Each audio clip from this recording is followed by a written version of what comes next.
My SIL Zara, who has many children, looks down on me because I don't have any.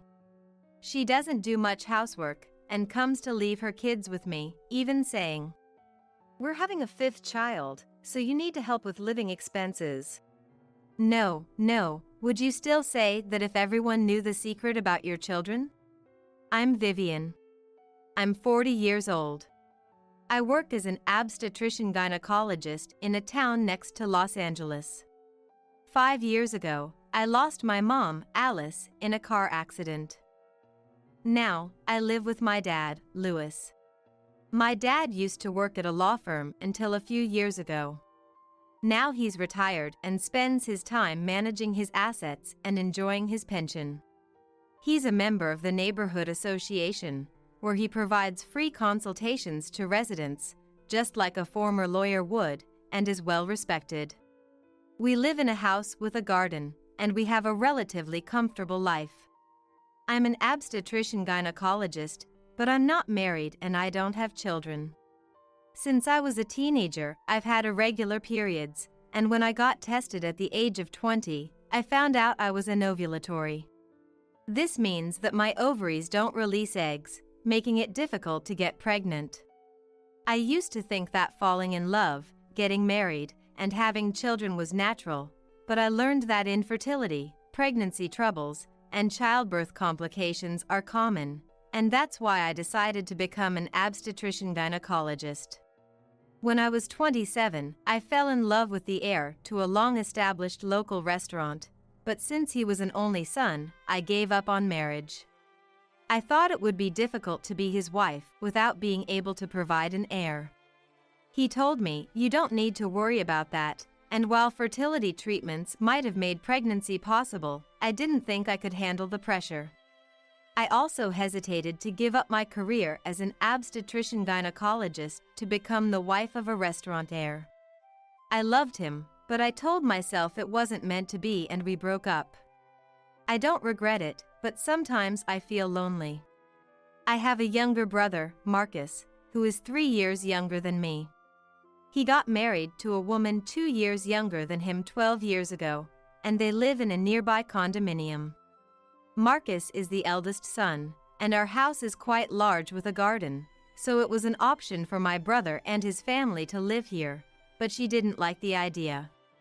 I thought it was understandable, as living with a MIL and SIL might be challenging.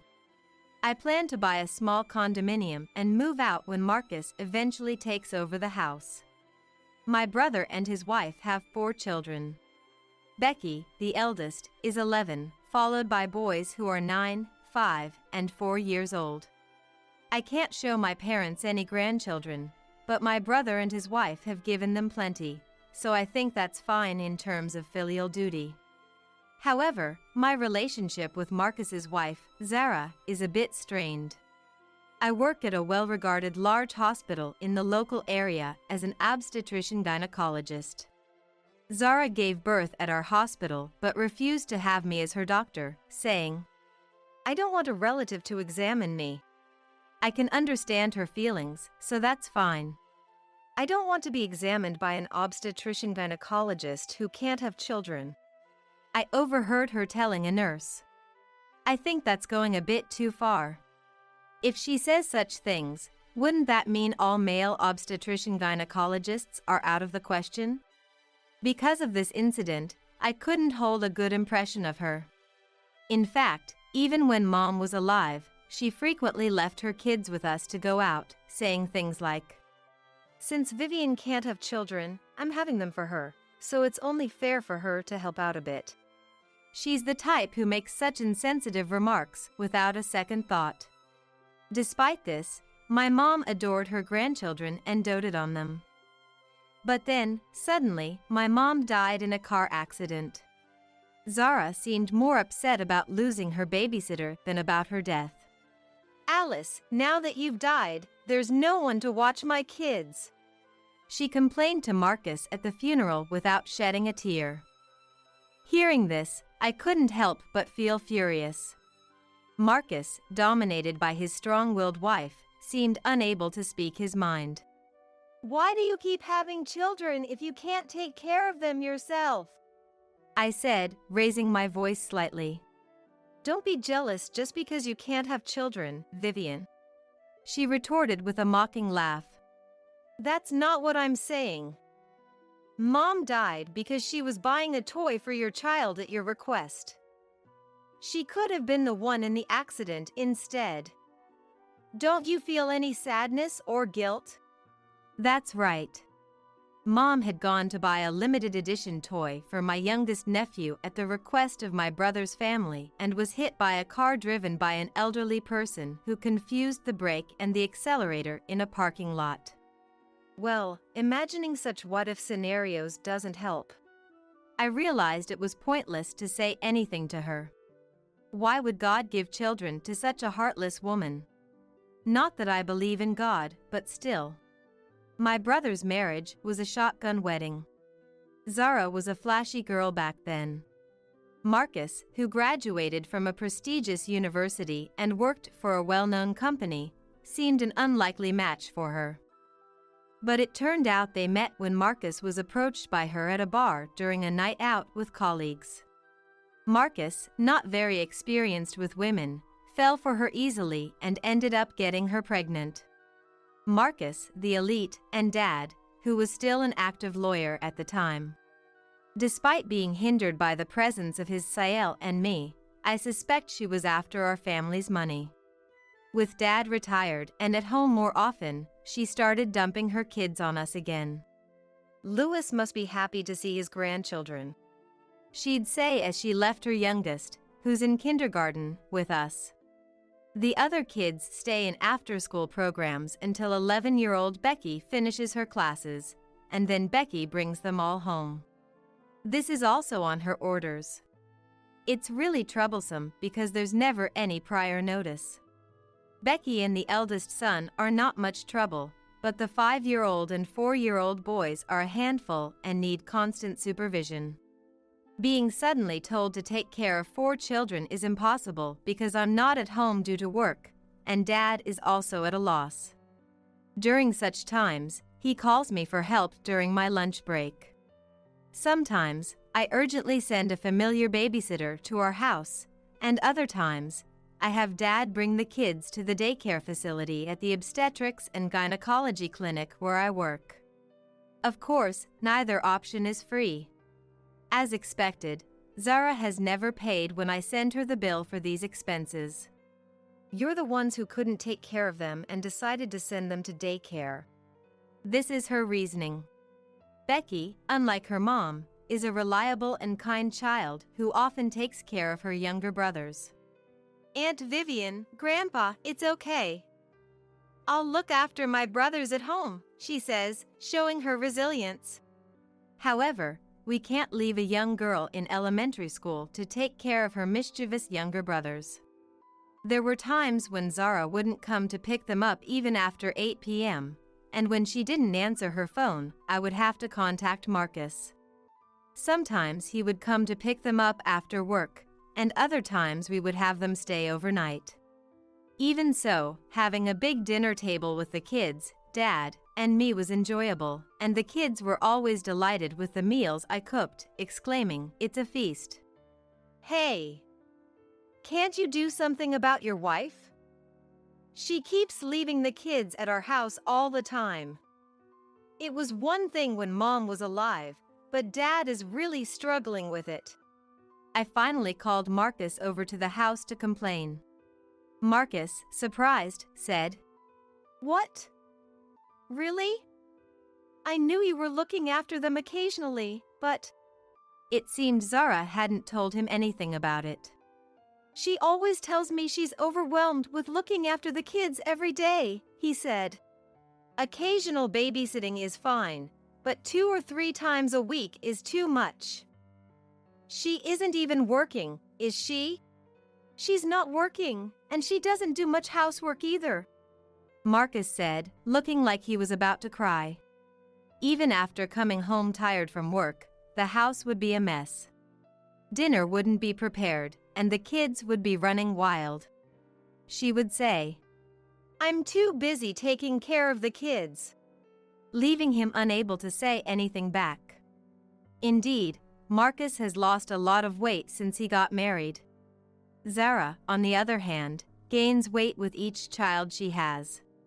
It might be easy to say that he chose this kind of woman, but I truly felt sorry for him in this situation. I made up my mind to tell him something I had been thinking for a while. Listen, I don't want you to take this the wrong way, but I don't think your third and fourth sons look like you. As an obstetrician, I've seen many parents, grandparents, and relatives, and there are plenty of children who don't look like their parents. Even if they don't look alike, they often resemble a grandparent or have similar ear shapes or hand and foot shapes. When relatives gather, there is a sense of family resemblance. Genetics are truly amazing. Becky and the eldest son clearly feel like they are part of my family. But with the third and fourth sons, I just didn't get that feeling. After listening to me, Marcus was silent for a while. Finally, he spoke. Well, to tell the truth, I've thought the same thing. He said with a pained expression. Let's do a DNA test. I suggested, and Marcus nodded silently. The DNA test results revealed that the third and fourth sons were not Marcus's children. We also tested Becky and the eldest son, and they were indeed Marcus's children. Although I had anticipated this, it was still a shock. It must have been even more devastating for Marcus. I've heard about this happening to others, but I never thought it would happen to me, he said, burying his head in his hands. As an obstetrician, I occasionally encounter situations where the parents' and child's blood types don't match.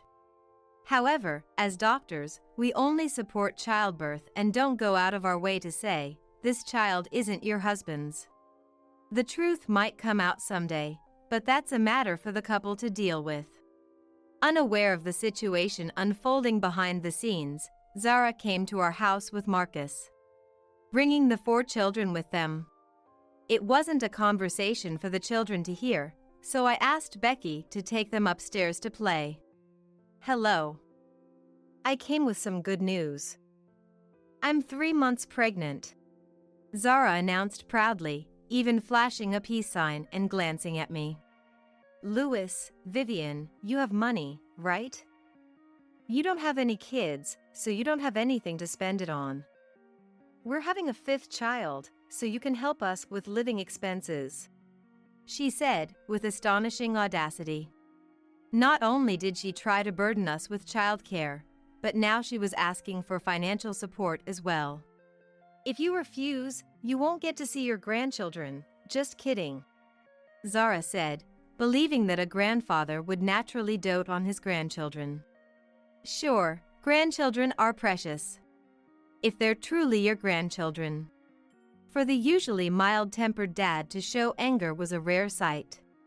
He said firmly, Then we don't need to see them. What? What are you talking about? It's because your son's income is poor that I'm asking for help. Don't you care about your grandchildren? She retorted. However, Marcus's income shouldn't be that bad. With many children, it's challenging, but we've given considerable amounts as birth gifts, and Mom had also left some money for Marcus. Hey, is the child you're carrying mine? Marcus asked, his voice laced with anger. What? What are you saying? Of course it is, Zara brazenly retorted. But when Marcus spread the divorce papers on the table, her eyes widened in shock. No way! What's this? Stop joking around. I'm pregnant, you know? She believed that using the children as a shield would always get her what she wanted. Shall we do a DNA test on the fetus? I suggested, spreading out the DNA test results we already had. Zara's face turned pale instantly. What is this? When did you? She started to say something ridiculous, grasping at straws. Vivian must have fabricated this. This is harassment. She's always been jealous of me because she can't have children. Even if I were jealous, what would I gain from fabricating such a thing? Don't insult her. You've given birth to these children, failed to properly care for them, relied on Mom, Dad, and Vivian for help, neglected housework, and left the house in disarray. You dumped the kids here. Where were you and what were you doing during the day? Tell me. Marcus, usually as mild-mannered as Dad, was genuinely angry, something I hadn't seen since elementary school. Where? Shopping, going out with friends, and…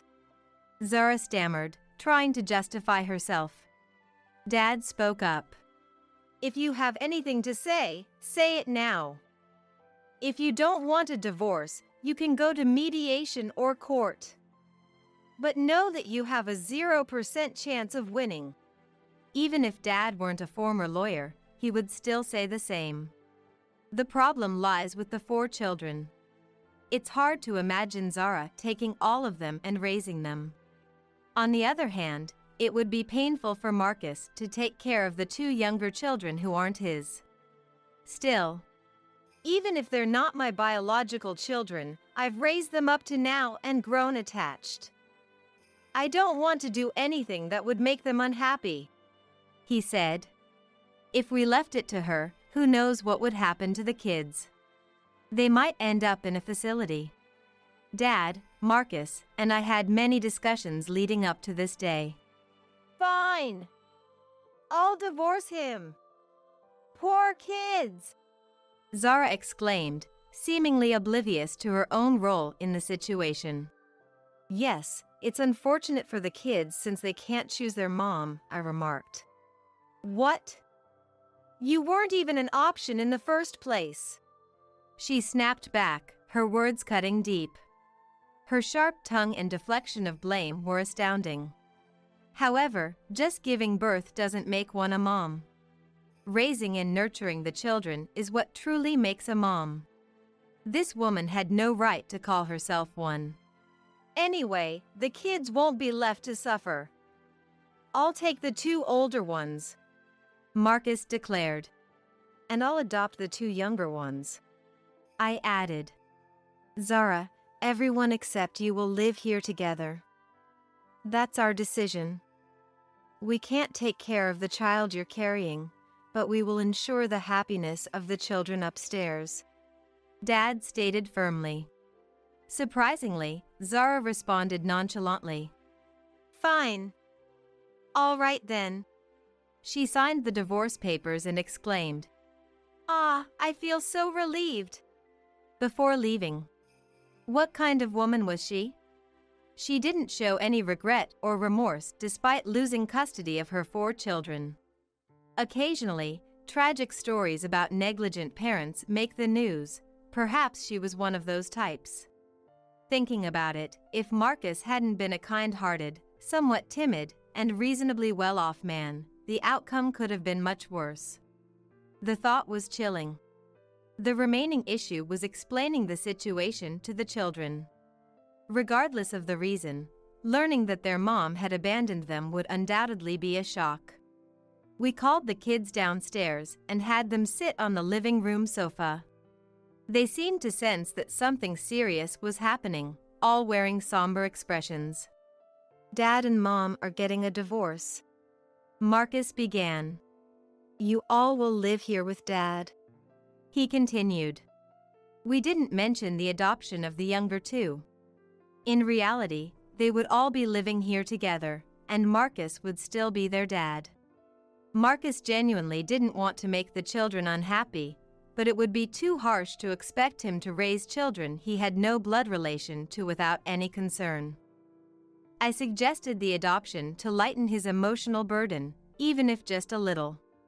Additionally, I might have wanted to experience parenthood myself. We could tell the children the truth when they grew up. Really? This will be our home, so it means we won't get hit or kicked by Mom anymore, Becky said, looking relieved. Oh my! I didn't realize that. I'm so sorry. Marcus said, hugging the children tightly. Dad works hard, so we shouldn't make him worry. And if I tattled, Mom would get even angrier, she said, having endured while taking care of her younger brothers. Despite her maturity, she was still just a child. Finally feeling safe, she clung to Marcus and started crying loudly. Is Aunt Vivian going to be our mom? One of the boys asked. I like Auntie's meatloaf. Another chimed in. I like her pancakes too, the third added. Compared to Becky, the three boys were carefree. I'm your dad's sister, so I won't really be mom, I said. We were definitely going to be a patchwork family. But I was determined to make these kids happy.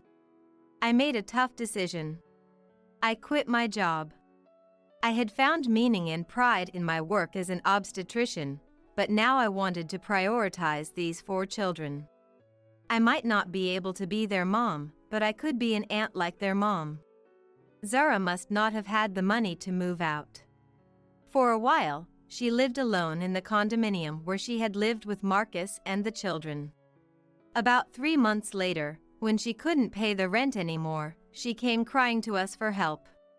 Despite her audacity, given that she should have been the one paying compensation to Marcus in the divorce, I was more shocked by her appearance. Her belly wasn't showing at all. You should be 6 months along by now, right? What happened? I found myself asking, even though I didn't want to speak to her. Oh, I decided not to have it. I can't raise a child on my own, she said nonchalantly. Whether it was Marcus's child or someone else's, I didn't know. But my heart ached. What did she think life was? I'm not lending money to someone like you. I don't want you to ever see the children again. If you come around here again, I'll call the police, I told her before sending her away. About 2 busy yet joyful years had passed since we started living with the children. One day, while shopping with Marcus and the kids at a mall, a former colleague from the hospital I used to work at approached me. He was now running his own practice. Sensing it might be a complicated conversation, I asked Marcus and the kids to go ahead without me. Prefacing with the fact that he was bound by confidentiality, the doctor told me about Zara's recent activities. Apparently, she had avoided going to the hospital where I worked and had visited his clinic instead. Although he knew Zara was Marcus's wife, her last name change clued him in that she had divorced. Zara had been coming to his clinic repeatedly due to infections, and when she came asking for another pregnancy termination, the doctor had finally admonished her. But my boyfriend doesn't like it, she had said. I couldn't understand why she would stay with a man who transmitted diseases and refused to use contraception. He's really awesome in bed, she had laughed. Some women prioritize men over their children. The doctor had warned her that she might become infertile if she continued down this path, but I thought, you brought this on yourself. Maybe it was for the best. She was already in her late 30s, and her future didn't seem bright. But she was now a complete stranger to our family. I decided to keep this information to myself since it would only upset Marcus. Thanking the doctor, I headed back to join Marcus and the kids at the mall, feeling somber. When we returned home, the kids were acting a bit secretive. Thinking the boys might be planning another prank, I started preparing dinner. Let's eat, I said, sitting at the table. Wait a moment, Becky exclaimed, giving her older brother Paul a signal. Paul retrieved a white box from behind the sofa and placed it on the table. Vivian, today's your birthday, right? It was a whole cake they had saved their allowances to buy. I had completely forgotten my own birthday. At 42, birthdays weren't particularly thrilling, but the kid's gesture touched me deeply. If it's okay, can we call you Mom from today? Becky asked. What? I was taken aback. You feel more like Mom than Aunt Vivian, she explained. I was too surprised to respond immediately. Yes, of course, you can. The 4 children exclaimed in unison. Yay! Happy birthday, Mom!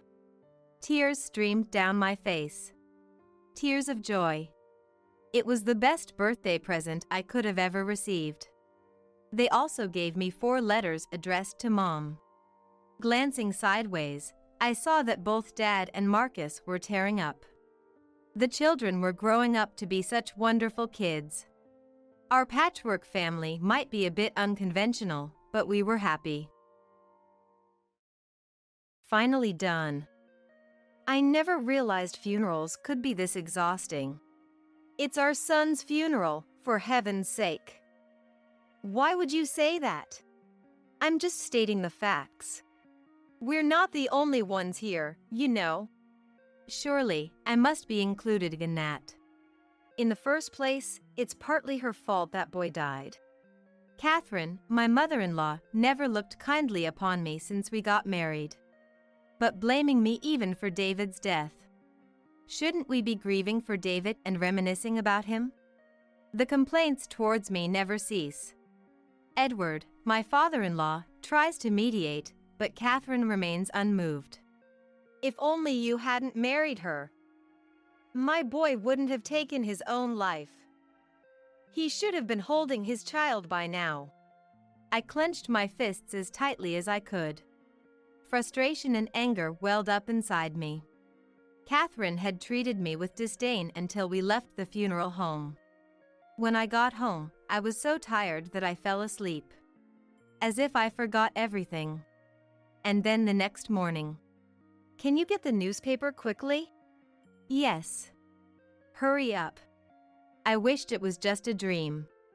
As I was told, I went to check the mailbox. I found an envelope tucked in with the newspaper. An envelope? Who could it be from? I took it out and checked the sender, but there was no name. There was just one sentence. Make sure Mom doesn't notice. With that, I understood who it was for and who it was from. I hid the envelope in my pocket and went back inside. What were you doing? You're useless. She snatched the newspaper from my hand. I sneaked back to the bedroom and opened the envelope. Inside, written in familiar handwriting, was something shocking. When I finished reading it, I felt like I was going to explode with anger and fear. I struggled to control my trembling body and took a deep breath. Just you wait and see. I immediately began to take action. My name is Lavinia, and I am just an ordinary housewife. I met my husband David in college, and we quickly became close. Since we first met, David had a strong desire to leave his parents' house as soon as possible. You don't have to rush so much, you know? No, I can't stand being dependent on my parents any longer. But we're still students. That's why. We have so much time now, I want to do everything I can. On the other hand, I was fully prepared to rely on my parents while I was in college. Being in the same department and major, it was natural for us to start dating. When we were juniors, David finally put his plan into action. It's going to get busy from now on. Can you help me? Of course. What do you need me to do? Thanks. First, let's. David's plan was to start a company while still in school. He had told me his reasons before, but another reason was that he was set to join his father-in-law's company after graduation. He wanted to make his own future decisions. A month later, we successfully established the company. It's just the beginning, but we've finally taken the first step. Thanks. What are you talking about? It's too early for thanks. The hard part is yet to come. True. I'll be counting on you. Leave it to me. David, a few others, and I created a startup. The company aimed to run a media platform that provided various types of information. From entertainment like games and comics to life hacks, we covered a wide range of media. But David was particularly focused on a website that provided information about adoption. By the way, I've always wanted to ask, why did you start the adoption site? My friend from high school was adopted. As I heard more about it, I became interested. Usually, the focus is on those who adopt, but the adoptees have their own thoughts too, right? Now that you mention it, that's true. So, I wanted to help. David continued to run the site almost single-handedly. The company continued to do well, thanks to the wealth of information, accuracy, and above all, the humor David valued. It even got small mentions in magazines. But one day, just before graduation, you don't seem very cheerful today. Yeah, actually, I told my parents about the company yesterday, and they got really angry. Why? I guess they wanted me to get a proper job. Especially Mom, she was really upset. After that, David often had a gloomy look on his face. Sometimes, he couldn't sleep until morning and had to get sleeping pills from the doctor. Seeing David like this, I decided I would support him for the rest of my life. The day before graduation, David somehow managed to persuade his parents, and I saw a genuine smile on his face for the first time in a long while. Finally, I'm free. Now you can live just for yourself. About that, would you move in with me? Yes, of course. We started living together, and both our work and private lives were fulfilling. That lifestyle continued for about 4 years, and then it was my birthday. Happy birthday! Thank you. It doesn't matter how many times you say it, it always makes me happy. Hearing that makes me happy too. So, David's face turned unusually serious as he pulled a small box from his pocket and placed it on the table. What's this? I want you to marry me. When David opened the box, there was a small, sparkling ring inside. Of course, I had made up my mind long before. The pleasure is all mine. He took my hand and slipped the ring on my finger. It fit perfectly. But there was one thing that caught my attention. Why is the box a little crooked? Oh, I was trying to decide when to give it to you. I've been holding it in my pocket and it ended up like this. He must have been that nervous. Hearing that made me love David even more. The only problem was introducing him to my parents. Are you okay? I'm fine. No, actually, I'm nervous. I'm with you. Yeah. We introduced David to my parents first, and they accepted him without any issues. And today, we were going to meet his parents. Since leaving the house, David had been a bit unsettled. What are you doing back here? This is my home, isn't it? Fine, coming quickly. Seeing their interaction, I started to worry if everything would be all right. When we were shown into the living room, Edward and an unfamiliar girl were sitting on the sofa. Welcome back, David. Have a seat. Catherine served coffee, but there wasn't any for me. Maybe I wasn't welcome. To get straight to the point, I want to marry Lavinia. I see. You're at that age now. Marriage? I won't allow it. Why not? Marrying a woman you don't know. Calm down. But David has made his decision. It's not for us to interfere. Finally, with Edward's persuasion, we were allowed to marry. Then, the girl sitting next to Edward spoke up. Congratulations on your marriage, bro. Thanks, Wilhelmina. Lavinia, nice to meet you. Nice to meet you too. We believed we were going to lead a happy life together. However, it didn't last long. It was on the way home after the greetings. So, you have a sister? Yeah. But you don't look much alike. I'm an only child, so I don't really understand. We don't look alike, huh? You don't? Sorry, it's nothing. Let's just get home quickly. Yeah. I thought David looked a bit surprised in this moment. Later, our marriage certificate was accepted, and we became officially married. We were overjoyed, but our honeymoon phase ended after just 1 week. Catherine, what are you doing here? I have something important to discuss. I'm coming in. Wait a minute. Catherine barged in without waiting for an answer. She threw open the living room door with force. Why are you here? Isn't that a bit rude? So, what's the matter? Well, after you visited, Dad's health took a turn for the worse. Dad? Yes. Catherine said Edward had been having health issues for a while. Judging by David's expression, he hadn't known about this. Then Catherine dropped a bombshell. He was diagnosed with cancer. What?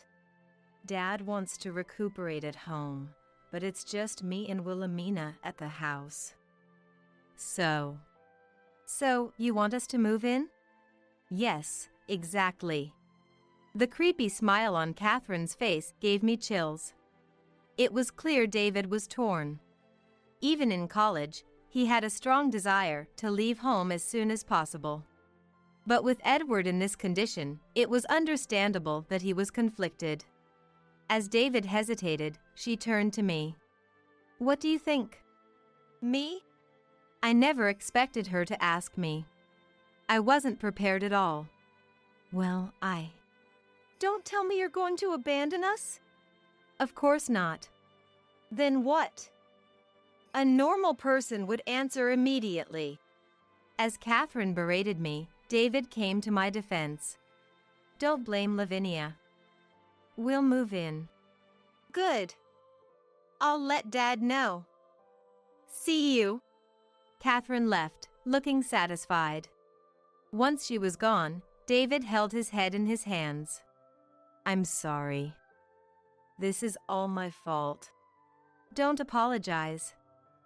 It's not your fault, David. Just when things were looking up. Why does something always get in my way?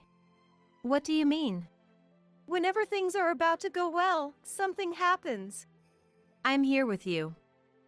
Okay? Yeah, you're right. We quickly terminated the lease on the apartment we had rented for our newlywed life and prepared to move in with his family. From Catherine's attitude towards me, it was clear that the future would not be bright. And so, our cohabitation began. Thank you for coming. I'm looking forward to living here. First, I need you to do something, Lavinia. What is it? My back has been hurting lately. Could you clean the house? We hadn't even unpacked yet. Hurry up. Don't just stand there. From then on, I was at her beck and call. David helped too, but Catherine didn't seem to care at all. After a week of living together, I noticed something. This family revolved around Wilhelmina. Even though David was their blood relative, he often felt like an outsider. Edward and Wilhelmina both seemed somewhat weary of Catherine's antics. Have you figured out this household? Yeah, I think I have. That's why I didn't want to come back here. So, what does Wilhelmina think about all this? I don't know. We've lived as siblings, but I honestly can't tell what she's thinking. Really? Wilhelmina was always kind and friendly to me. As David said, it seemed like Wilhelmina was harboring some dark feelings. Meanwhile, I was tasked with taking care of Edward. And what was Catherine doing? Absolutely nothing. Edward is calling for you. Go to him quickly. Yes. I took a deep breath before entering the room. What do you need? I need a little help with something. As I approached Edward, he reached out and grabbed my butt. What are you doing? Don't be so upset. This is just family bonding. Absolutely not. Catherine had said Edward was weakened by cancer treatment. But he didn't seem weak at all. He grabbed my arm with surprising strength and tried to push me down. Stop it. Are you sure? If David finds out about this, it'll be a disaster. With that one sentence, I hesitated for a moment. Edward took advantage of my hesitation and tried to undress me. Realizing the danger, I pushed him away with all my strength. Just then, Catherine walked in. What are you doing? Edward tried to push me down. Catherine, you know I wouldn't do such a thing. Please believe me. I had asked the wrong person for help. How could you go after your father-in-law when you have a husband? What kind of woman are you? No, I didn't. If you don't want David to find out, you'd better do as we say. It was a trade-off. Even though it was Edward's fault, I didn't want David to know about this. All right. It wasn't until much later that I realized this was their plan all along. Edward didn't touch me directly after that, but the fear that he might was always there. I couldn't concentrate at work, and I started making mistakes. You seem tired lately. Are you okay? Yeah. Maybe you should take a break. But don't worry about work. It's not that. Is it Mom and Dad? I'll handle them. At David's suggestion, I left my job and became a housewife. Staying at home all the time was mentally and physically exhausting, but I didn't want to waste David's consideration. David told Catherine and Edward not to overburden me. Things got a little better, but the harassment didn't stop completely. If you're staying home, you should be more useful. More useful? Just follow my instructions. Catherine handed me a piece of paper. It was a list of things she wanted me to buy. Today? Of course. Hurry up if you don't want David to find out. I had no choice. The list included items from the local supermarket as well as a specific cake Catherine loved, which required a train ride to get. Oh, and you'll be paying for it yourself, of course. It was already past 12 p.m., and I had to hurry to be back before David returned home. All I could think about was not causing trouble. I didn't get back until 7 p.m. I bought everything. Why did it take so long? Even a child could do this faster. Just get out of my sight. I went to my room and lied on the bed. I wondered what I was doing with my life. As I stared at the ceiling, there was a knock on the door. I sat up and answered. The door opened slowly, and Wilhelmina stood there. Wilhelmina, what's wrong? I'm sorry. What? I should have been more careful. What are you talking about? About Dad and Mom. My heart nearly stopped. Oh, you don't have to hide it. You knew? I overheard them talking. I see. I'll protect you, Lavinia. I can't let you do that, Wilhelmina. Leave it to me. I've got a plan. But David... I was determined to keep this from David at all costs. Don't worry about that.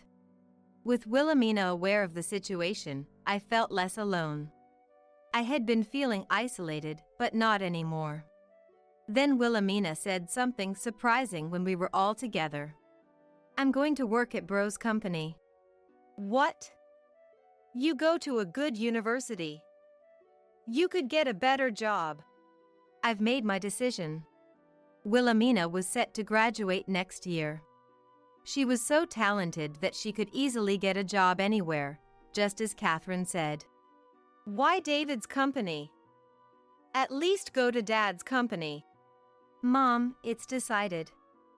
Wilhelmina wants this. But... Edward whispered something to Catherine. All right, maybe that's a good idea. She changed her mind suddenly. I wondered what Edward had said. And David, take care of Wilhelmina. Of course. What kind of answer is that? Seriously. After graduating from college, Wilhelmina joined David's company. Being naturally intelligent and talented, Wilhelmina quickly took on various responsibilities. Around this time, Edward started being unusually kind to me. Given what had happened before, it filled me with fear again. However, something surprising happened. Lavinia, I'm truly sorry for what I did. An apology now doesn't change anything. I know, but I'll talk to Mom and make sure it doesn't happen again. I'm really sorry. I couldn't believe what was happening in front of me. Edward even made a deep apology. I mean it. Please stop. I still don't trust you. I'll need some time to see if things really change. All right, I understand. Despite being so capable, Wilhelmina could have easily gotten a better job, just as Catherine said. But this peace was just the calm before the storm. Though the harassment stopped, David's behavior started to change. You're working too much lately. It's a crucial time right now. Maybe, but this is too much. I have to do everything I can now. Even so. David wouldn't stop. Wilhelmina and I talked about this strange situation. What is David trying to achieve? I know he's focused on work, but... I'm sorry, I don't know either. But this can't go on. Yeah, we need to do something about it. We continued to tell David to rest more. But he threw himself into his work as if trying to escape something. He also started increasing his intake of sleeping pills. I knew something had to be done, and then I got sad news from Dad. Mom had been in a car accident and passed away. Please come home immediately. I understand. I was worried about David, but I couldn't bring him in his current state. With all that's happened, please take care of David. Yes, I'll take care of him. So, I returned to my family home. Seeing Mom's cold body, all I could feel was a sense of disbelief. Had Mom done something wrong? Thanks for coming back. Of course. By the way, where's David? David is. I explained David's situation to Dad. I see. I can't believe David. I'm worried about him, but we need to properly send off Mom first. You're right. We quickly prepared for Mom's funeral. At times like these, people usually cry, but I couldn't shed a tear. When the funeral began, I felt more empty than sad. I couldn't accept the reality that Mom was gone. Before I knew it, the funeral was over. Are you all right? Yeah, but I still can't believe Mom is gone. Me neither. The house feels empty without her constant energy. That's because you were always getting into trouble, and she was scolding you. Was I? Yes, you were. That night, Dad and I reminisced about Mom until late. We must have fallen asleep on the sofa because the morning light was already coming in. Did you sleep well? Yes. Lavinia, you should go back now. What? David is waiting for you. You should go to him. But... It's okay. Mom would want you to. All right, I'll go. As I stood up to prepare, my smartphone rang. Who's calling this early? It was Wilhelmina. Hello? Wilhelmina, is something wrong? It's Bro. What happened to David? He didn't wake up, so I went to his room. I left the house immediately and headed to the hospital. Lavinia. Wilhelmina ran towards me as soon as she saw me. Wilhelmina. She was crying heavily. Where's David? She pointed to where my in-laws were standing. I helped Wilhelmina sit on a nearby sofa and slowly approached them. I opened the door slowly and saw someone lying down. There were 2 police officers in the room. Are you his wife? Yes. What happened to David? There is a possibility of suicide. Suicide? That can't be. I walked on trembling legs. There lay David, looking as if he were merely sleeping. Reality suddenly hit me, and I collapsed like a puppet with its strings cut. Wilhelmina came over, lifted me up, and led me out of the room. Why would David? I don't know. I can't understand it either. According to Wilhelmina, when David didn't get up at his usual time, she went to check on him and found him lying in bed, already gone. They called an ambulance, but it was too late. The police were called, and they suspected suicide. They found a lot of empty sleeping pill containers in the trash can. The family was questioned by the police, but they hadn't seen David since he went into his room. This can't be. Sure, he was struggling, but he wouldn't leave us like this. I know, right? I think the same.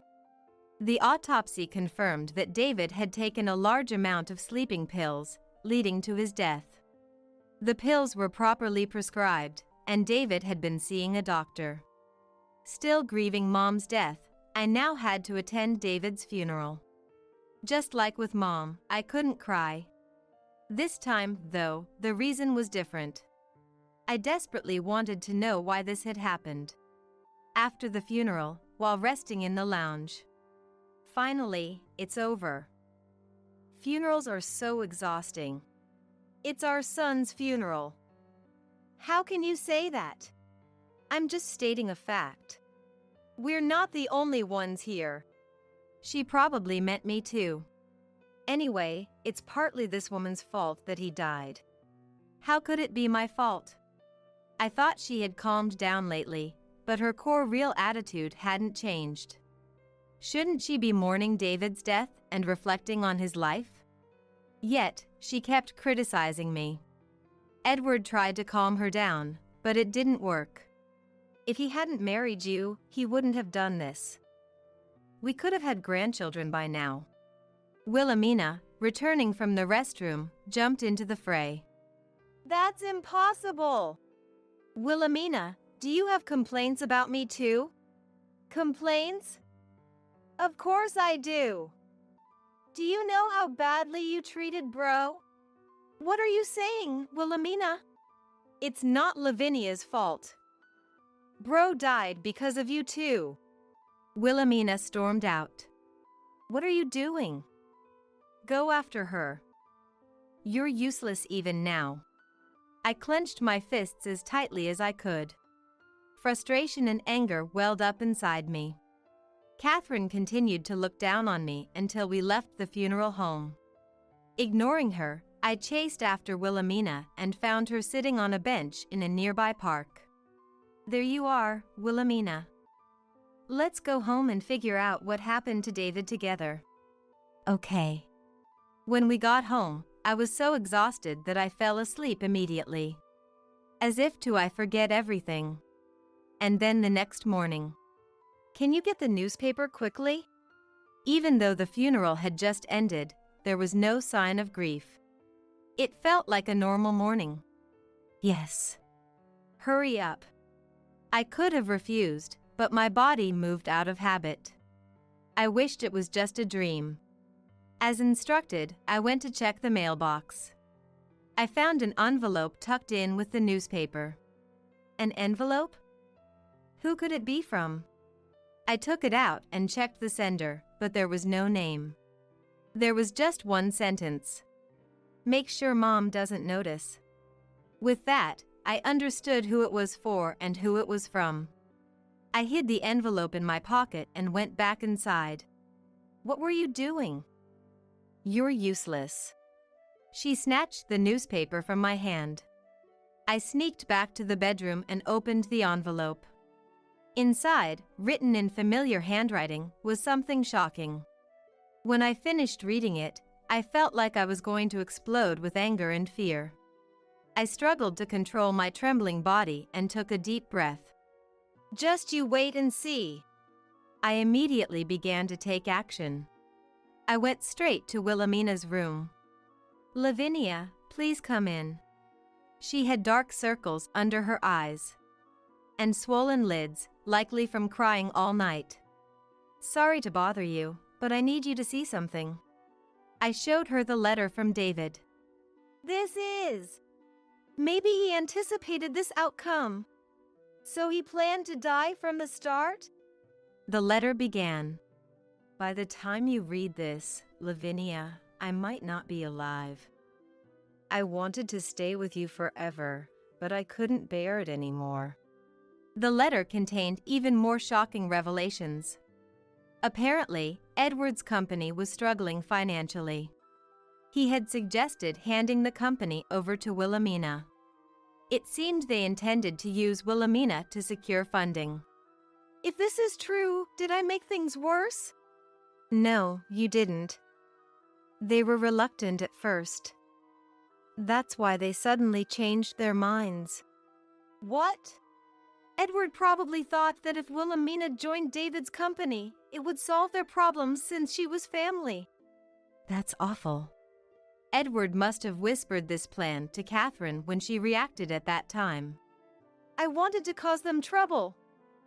I suspected Dad's company was struggling. It's not your fault, Wilhelmina. You were trying to help me. But still.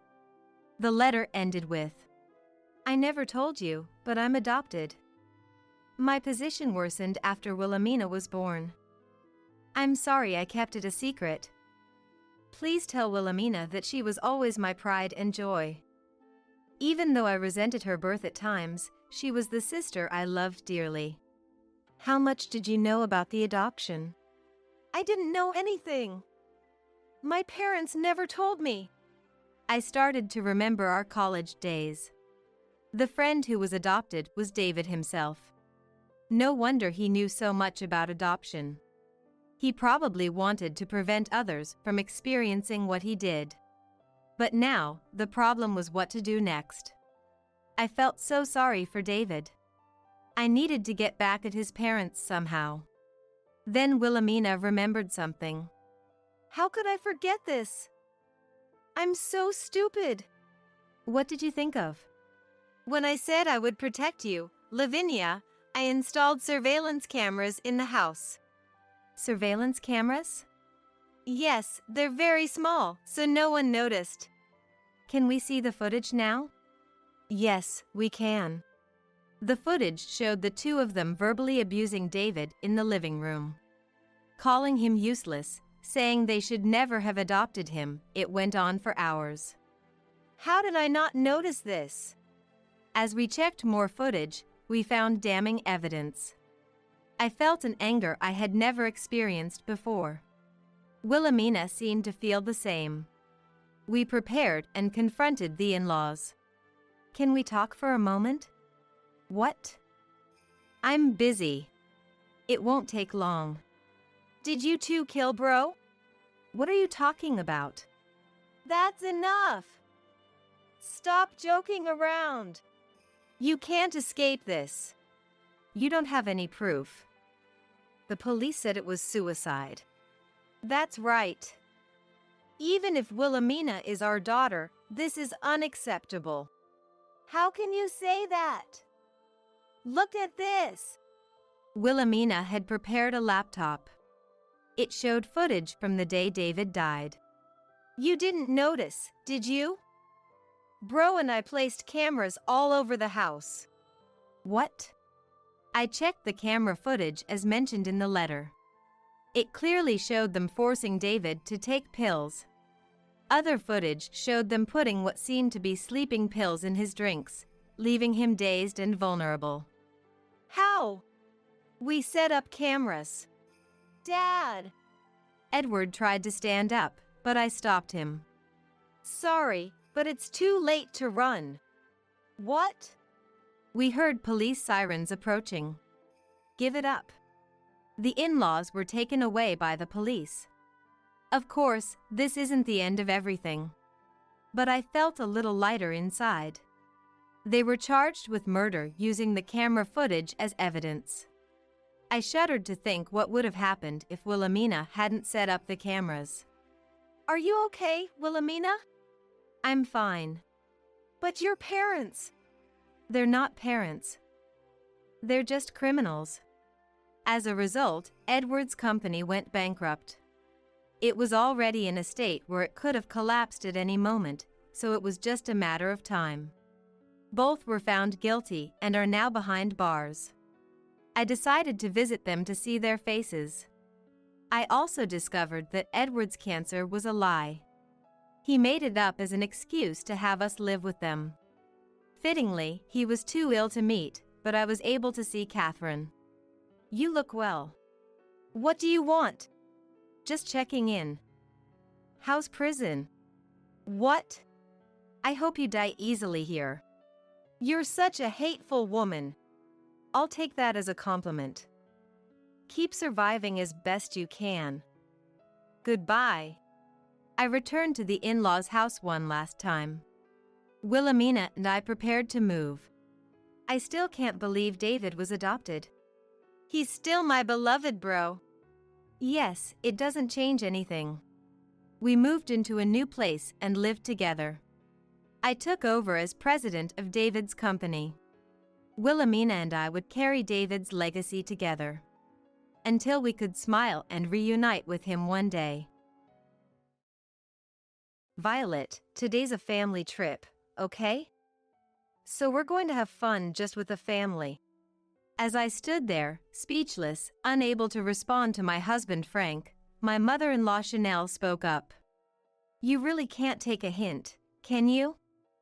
Stupidity must run in the family. Oh, how dreadful. What kind of upbringing did your mother provide you with? I really despise dealing with such stupid poor people.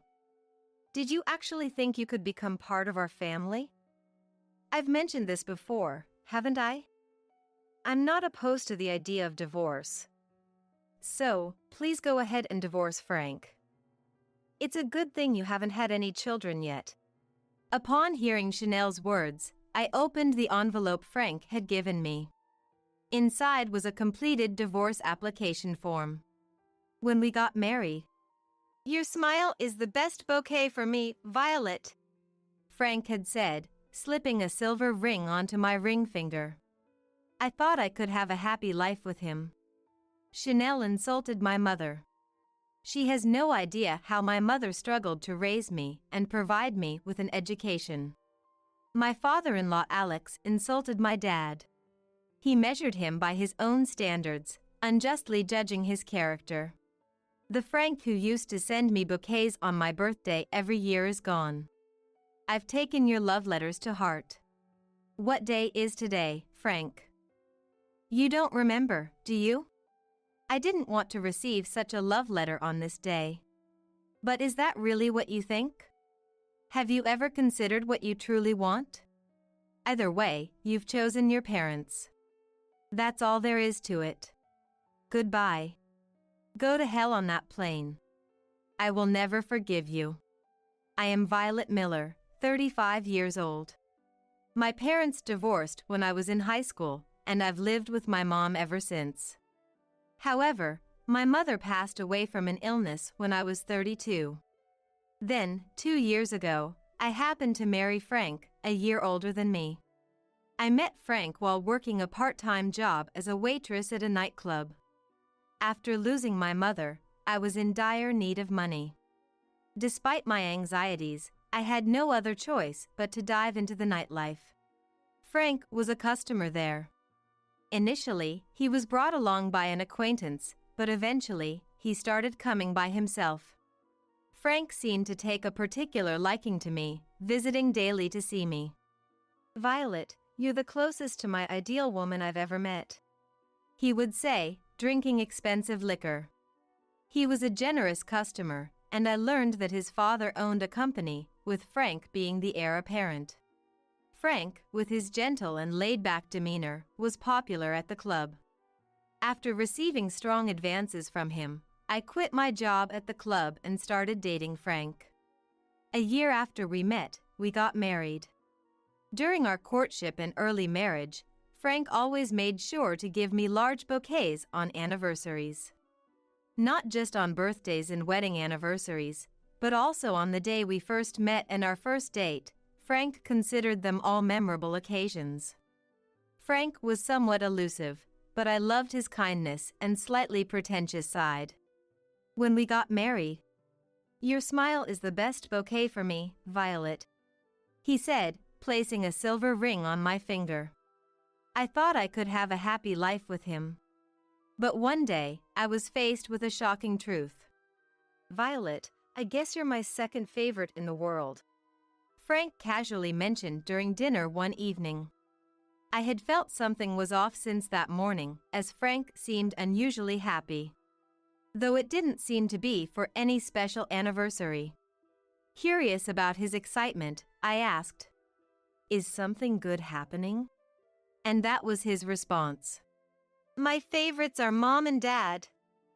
They love me the most in the world." It's not bad to cherish one's parents. In fact, I hoped he would. However, hearing a nearly 36-year-old Frank refer to them as Mom and Dad was a bit off-putting to me. Frank continued with an unabashedly happy smile. "Mom and Dad are going to live with us. You're happy about this, right? It's going to be fun from now on." Reacting to Frank's words, "What?" I inadvertently exclaimed. In fact, Frank's parents had been opposed to our marriage. Alex is the president of a company passed down from the previous generation, and Frank has been promised the position of the next president. Alex and Chanel seemed displeased that the wife of the future president comes from a single-parent family. I thought they rejected me because I had worked in the nightlife district, but apparently that wasn't an issue for them. After all, Chanel herself had worked in the nightlife before Alex took a fancy to her and married her. When I met them once for a marriage introduction, I was flatly denied. "Marriage is a vow to devote your true heart to your partner for life. Divorce is out of the question." After being told that, I was left speechless. So why, I wonder, have Frank's parents now decided to move in with us? I don't really know, but maybe they've accepted us?" Frank says with a carefree laugh, but I'm filled with nothing but anxiety. I was never told about living together, nor did Frank consult me about it. If Frank's parents have accepted our marriage, that would be wonderful. But living together changes things. I believe we should gradually build a relationship with his parents, have discussions, and agree on living together. However, the words that came out of Frank's mouth were so shocking that they robbed me of all my words. "So, they're moving in tomorrow. Can you clean up the upstairs room, please?" Hearing that, I dropped the spoon I was holding and didn't even notice. The next evening, Frank's parents really did come to our house. I went to the entrance to greet them. "Alex, Chanel, it's been a while. Please, make yourselves at home." I greeted them politely, but there was no response from Alex and Chanel. When I looked up, Alex and Chanel were already gone, apparently having hurried into the house. Rushing after them, I found a touching reunion taking place in the living room. "Frank, I've missed you. Are you okay? Have you been eating properly? No one's been mean to you, have they?" Wondering what they could mean by mean, I watched the parent-child reunion scene with a smile. Chanel was hugging Frank tightly. Frank seemed happy, patting Chanel on the back. "I'm being fed, at least. But nothing beats Mom's cooking, right? You're making dinner today, aren't you?" Frank was being as affectionate with Chanel as a child. Is this really how a nearly 40-year-old man should act, even if they haven't seen each other in a while? "Of course. Let's enjoy dinner as a family today." Hearing this, Frank cheered, and Alex spoke up. "Frank, it looks like the branch is doing well. I'm glad I left it to you." Alex runs the main company, and since Frank works at a branch, it seems they didn't see each other much. Yeah, everything's going smoothly. I don't have to do anything. Everyone around me takes care of it all. I just have to look over the documents. Work is so easy. I had never deliberately asked about Frank's work. Being the future president, I assumed he was handling his responsibilities commendably. But hearing their conversation made me suddenly anxious. Frank doesn't need to struggle. Leave the work to others, and you just enjoy your freedom. That's why we've surrounded you with competent people. Hearing Chanel's words, Frank nods obediently. Seeing this made me dizzy. Can a business really be run like this in today's world? Feeling a bit unsteady, I headed to the kitchen to make coffee. Then, "Could you not enter the kitchen without permission?"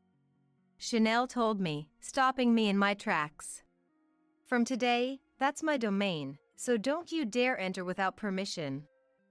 And later, clean up all those tacky utensils you have there."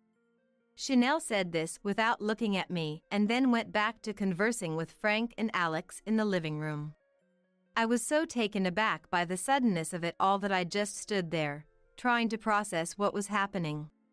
Then Alex said, "Hey, how long is that outsider going to stand there? It's bothersome, so get lost." With that, he shooed me out of the living room like chasing away a dog.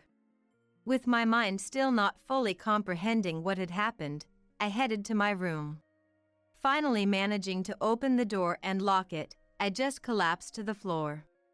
Tears started to flow involuntarily. Frank, it's like they haven't accepted me at all. Can I really get along with Alex and Chanel from now on? With Frank acting the way he does, he'll definitely never stand up for me. I sat there, hugging my knees and crying. How much time has passed? Looking at the bedside clock, it was past 7 p.m. I left my room and quietly peeked into the living room. There, the three of them were enjoying a meal, seemingly prepared by Chanel. I couldn't tell what they were talking about, but they seemed to be having a good time. Just as I was about to sigh and return to my room, it happened. "Oh, Violet. Come here. We're going to be living together, so let's get along," Chanel said, surprising me. Her attitude was a complete turnaround from before. Alex also added, "Chanel's cooking is really delicious. Please, have some." With kind words I couldn't believe came from the same person who had shooed me away like a dog. As I nervously approached the dining table where they were sitting, Chanel pulled out a chair for me to sit. "Right, Violet, we were talking about going to Australia next month. Mom and Dad love Australia and often visit, but we haven't had our honeymoon yet, have we? We thought it might be a good idea to combine the two." The idea of a honeymoon was delightful, but the thought of going with Alex and Chanel was less appealing. However, if we're going to live together for a long time, maybe this trip could change our relationship. With hope, I decided to go on the trip to Australia. I've been thinking, and I realize that divorce can be unavoidable in some cases. After all, a husband and wife are ultimately strangers.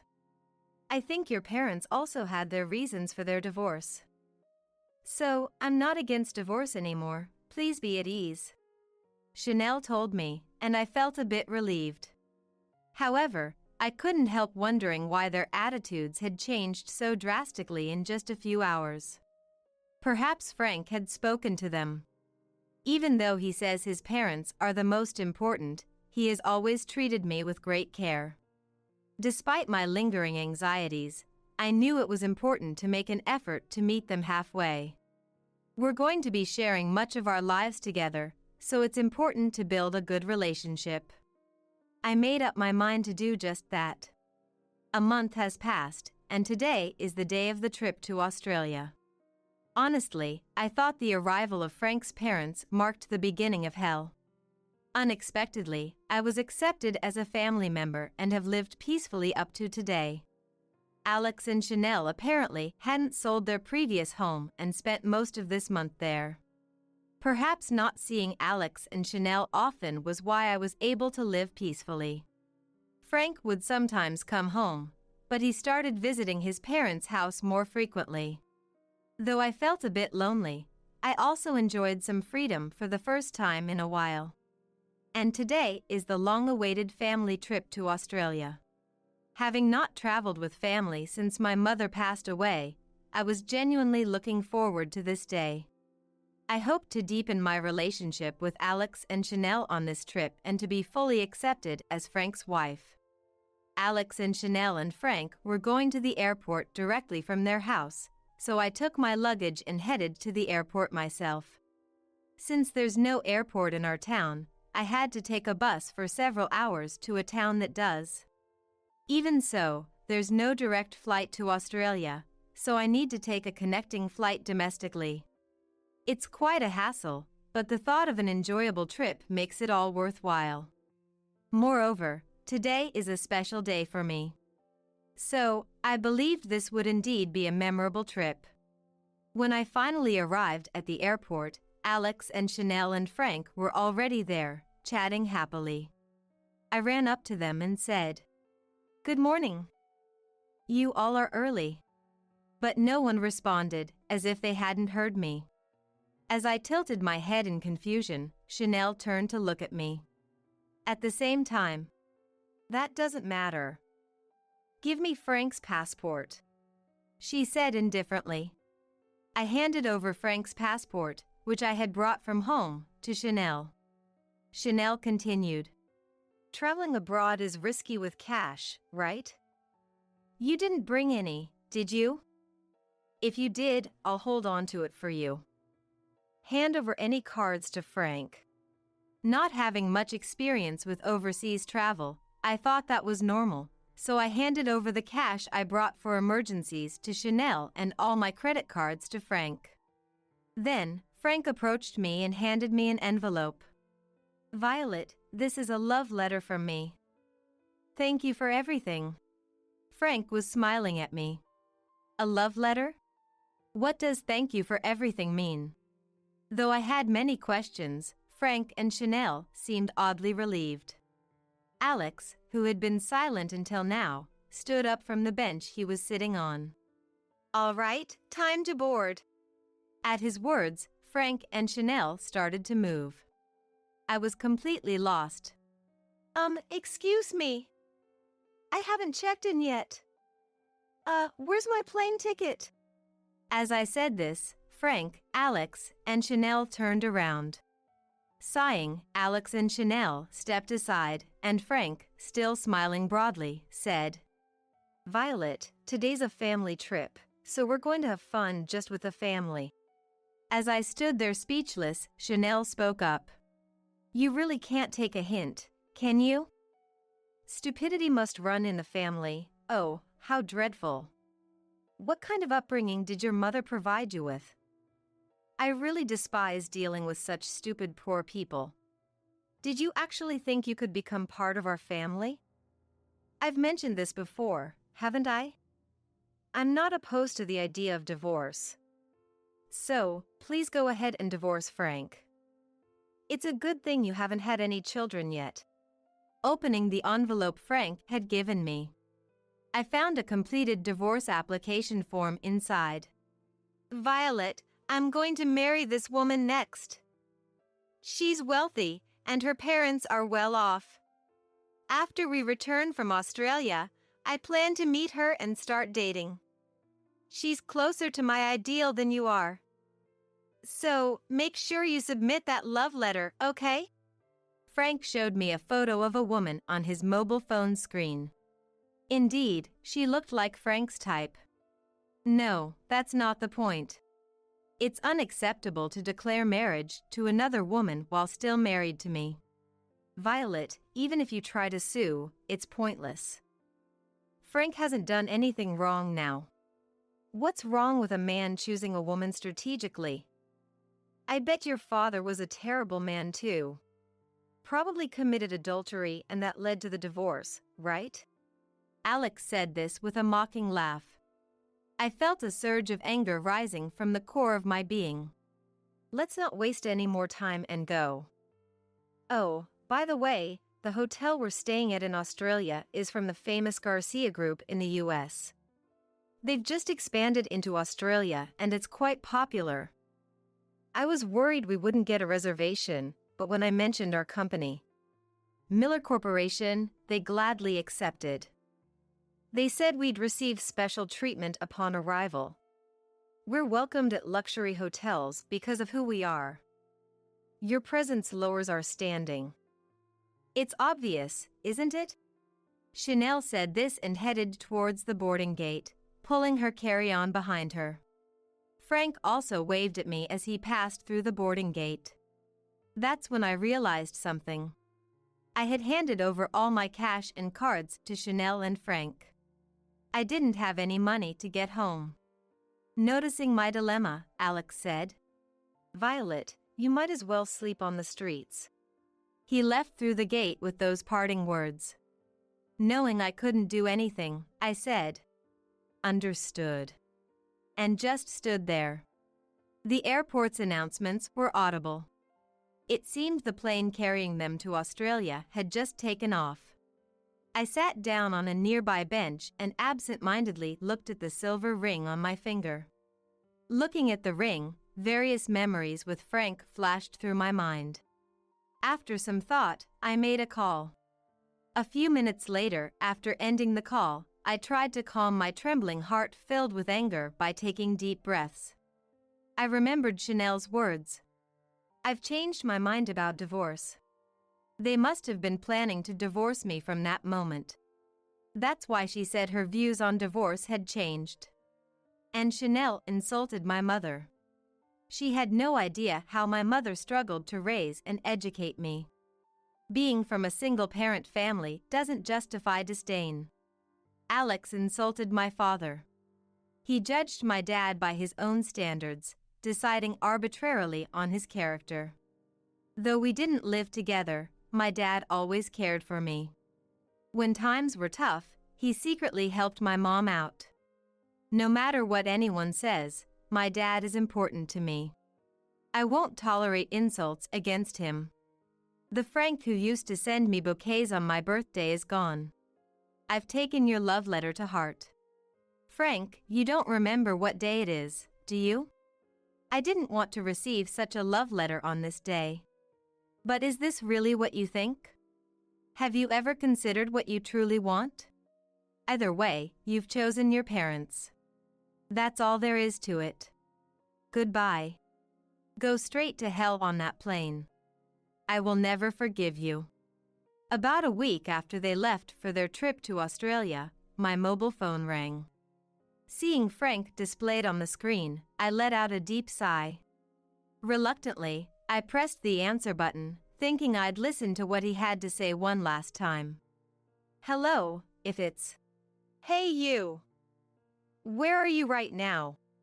Chanel's loud voice cut me off. Hearing the voice I least wanted to hear, I felt a surge of discomfort. It doesn't matter where I am anymore, right? It's about time for you to return from Australia. Congratulations on your safe return, then. I tried to end the call, but Chanel seemed to still have more to yell about. "Wait a minute. We're not done talking. Why aren't you at home? All your stuff is gone. You should be there to welcome Frank back." Why would I be at home? Waiting for my husband to return? Confused by Chanel's words, I told her the facts. "That's no longer my home, and I no longer have a husband.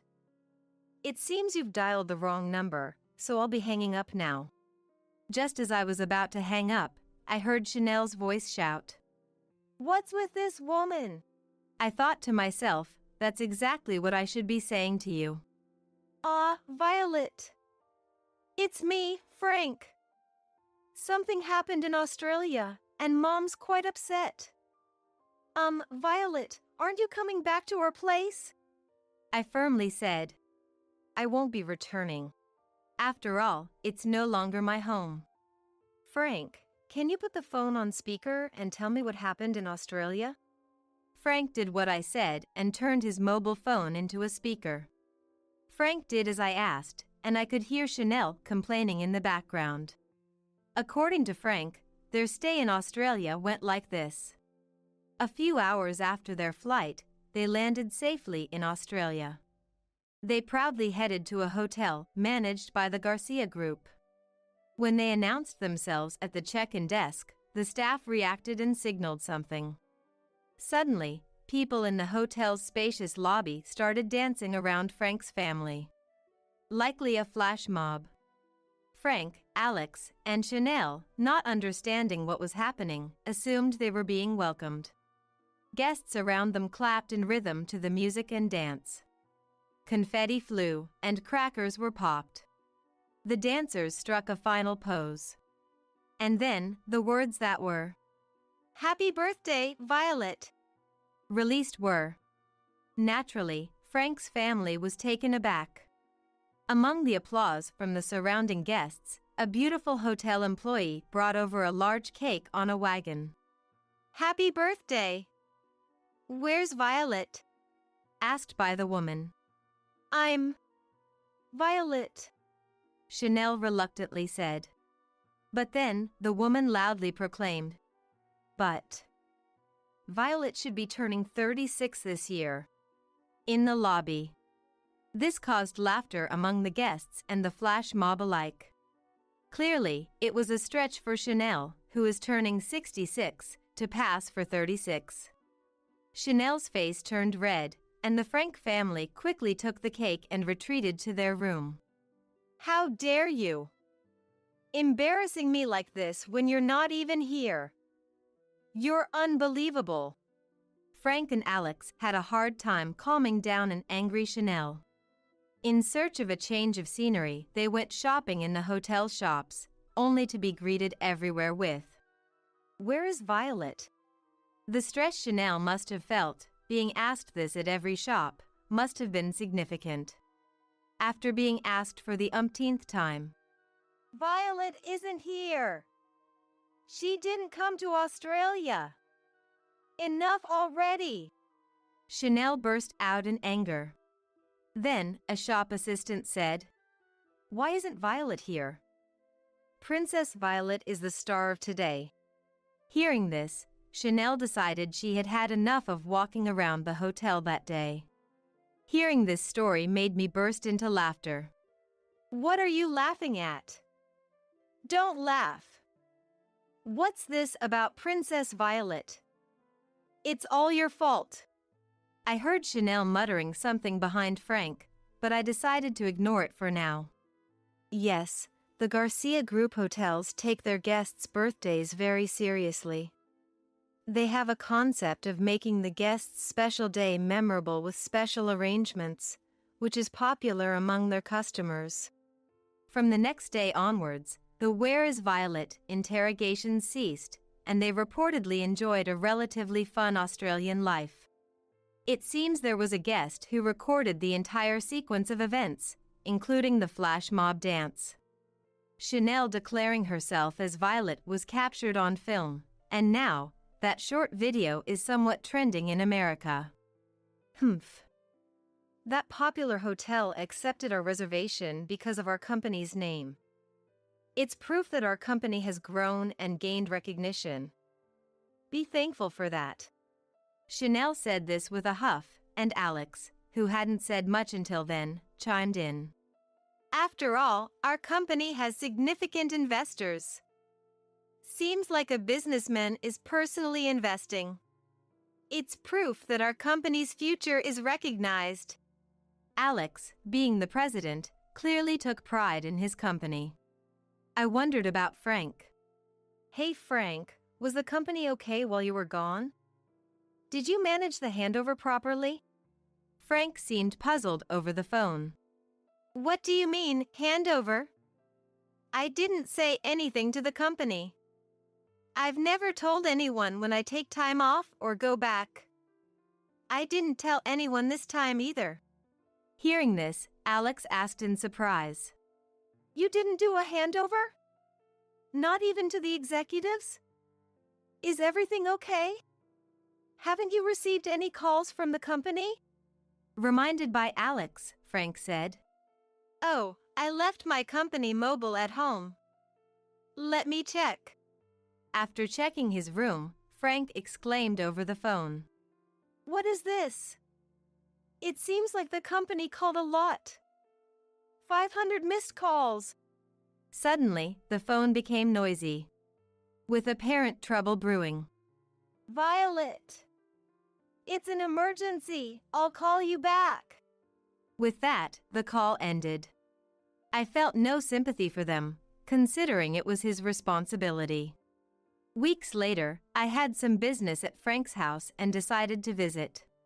When I rang the doorbell, Frank answered, even though it was the middle of a weekday.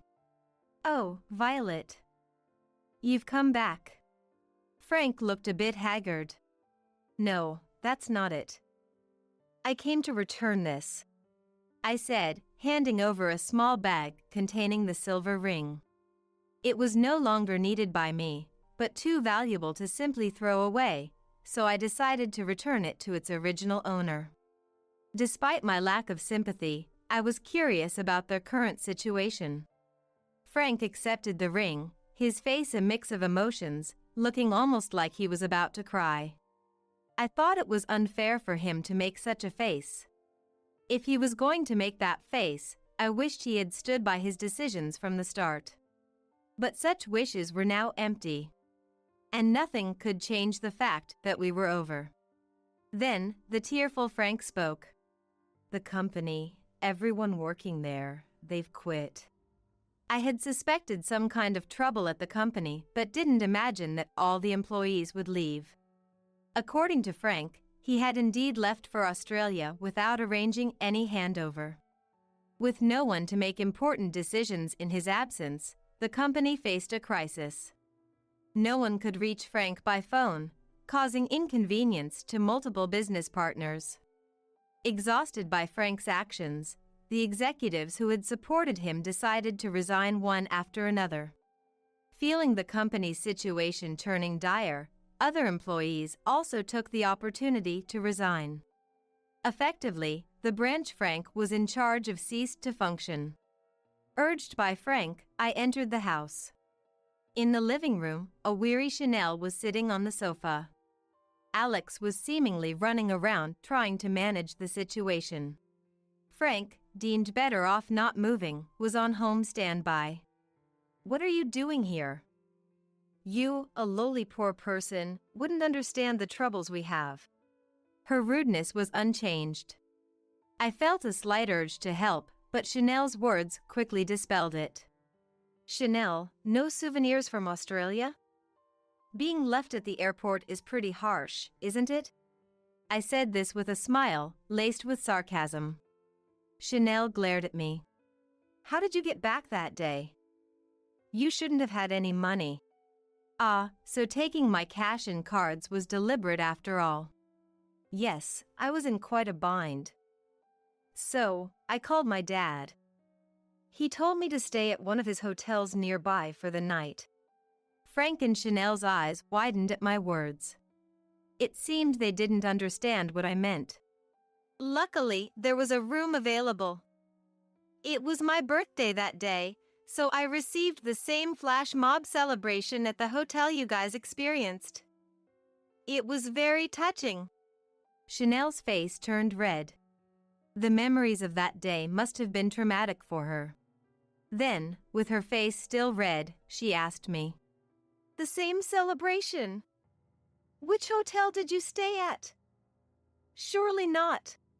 I answered with a smile. Yes, the same Garcia Group Hotel. They have a wide network, and there was one near the airport. Chanel seemed even more confused. She keeps asking me questions with wide eyes. Wait. Even we barely managed to book a room there.